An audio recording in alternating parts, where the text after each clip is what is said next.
Hello' everyone, স্বাগতম জনাই আছোঁ মোৰ নতুন এটা ব্লগৰ মাজত। আশা কৰিছোঁ ব্লগটো চাই ভাল পাব। সদায় নিচিনা শুই উঠি বেটাক ফ্ৰেছন আপ কৰি কিনে মই এইফালে ৰুটি বনাইছোঁ সি খাবলৈ, আৰু এইফালে মই মেক্ৰণি বনাই দিছোঁ তাক টিফিনত দিবলৈ কাৰণে। আৰু এইফালে বেটাক আজৰি কৰি কিনে মই গ'লোঁ নিজে ফ্ৰেছ হ'বলৈ কাৰণে।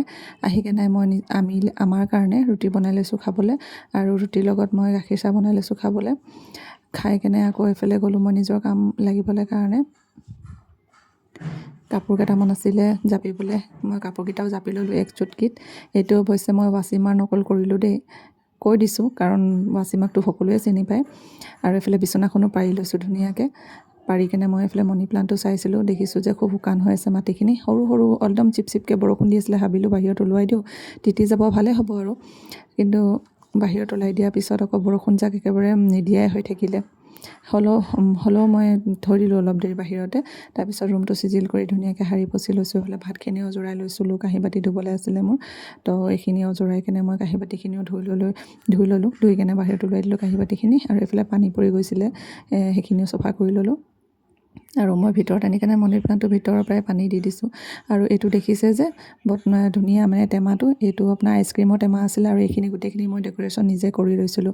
এনেকৈ সৰু সৰু কিবাকিবি কাম মন গ'লে কৰি থাকোঁ মই। আৰু ইয়াৰ ভিতৰতে মানি প্লাণ্টটো ৰাখি দিছোঁ, দেখিবলৈও ধুনীয়া লাগে। আৰু মানি প্লাণ্টটো দেখিছেনে ইমান ধুনীয়া দীঘল। অৱশ্যে ইয়াত 3ডাল আছিলে, এডাল বেয়া হৈ কিনে এতিয়া 2ডালহে থাকি গ'ল। তাৰপিছত এইফালে মই ভাত পানীখিনি পাতি লৈছোঁ, ভাত দাইল পাতি লৈছোঁ, দাইলখিনি পাতি লৈ এইফালে ভাতো পাতি দিছোঁ।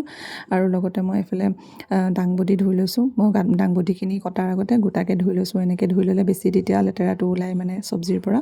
আৰু এইফালে পটলো মই গোটাকেই ধুই লৈছোঁ কটাৰ আগতে। ভাত দাইল এইবুলি বনাই থাকোঁ মানে মোৰ বেটাও আহি পালে তেতিয়ালৈকে। তো তাক কাপোৰ কানি আজৰি কৰি কিনে মই আকৌ নিজৰ কামত লাগিলোঁ। আৰু মোৰ ভাত দাইল বনোৱা হৈ গ'ল। তো মই কিটচেন ৰুমটো ধুনীয়াকৈ চাফা কৰি ল'লোঁ। গোটেই কামখিনি হোৱাৰ পিছত যেতিয়া গেছটো এনেকৈ মচোঁ নহয়, তেতিয়াহে মানে গৈ কিনে শেষত ভাল লাগে আৰু। তাৰপিছত মই এইফালে নামাজ আদা কৰি ভাত পানী খাই আজৰি হ'লোঁ। আৰু হৈ কিনে অকণমান সময় পাওঁ, এইখিনি সময়ত তেতিয়াই মই ৰীল এটা বনাই ল'লোঁ।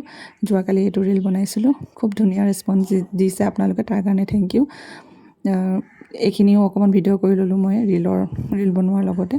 তাৰপিছত হ'ল গধূলি এইফালে আহিলোঁ মই চাহ বনাবলৈ।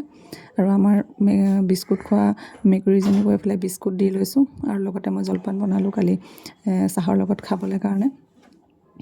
চাহ খাই লৈছোঁ গধূলি জলপানৰ লগত।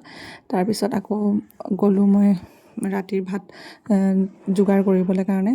এইখিনি সময়ত আকৌ মই মোবাইলটোও চাই থাকোঁ, ক'ত কি হৈছে ক'ত কি হোৱা নাই। তো মোৰ মানে এই যোনটো ৰীল বনাইছিলোঁ সেইটো দিলোঁ আপলোড। তো তাত মানে ভিউ একেবাৰেই নাই, মানে আজিলৈকেও নাহিলেই বাৰু। তো তাৰ ওপৰতে মই আকৌ ৰীল এটা মোৰ একদম কলেজৰ দিনৰ দিনকেইটালৈ মনত পেলুৱাই দিলে, একেবাৰে পৰীক্ষা দিয়াৰ দিনকেইটালৈ মনত পেলুৱাই দিলে। এনেকৈ দিনটো পাৰ কৰিলোঁ যোৱাকালি। আশা কৰিছোঁ ভাল পাব আপোনালোকে।